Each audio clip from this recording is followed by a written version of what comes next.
Hello TESOL students, I decided to answer question number 2 in a video because it's much easier. Number 2 is, how did you enable editing access for everyone?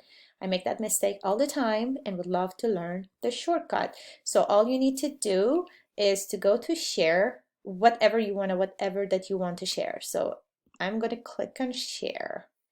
And if you come down, look down here, it says anyone on the internet with this link can edit. That's the catch. You want that. You want it to say edit, because if you click on change, you can always change that option. You come to this part on the right hand side and you can scroll up to viewer.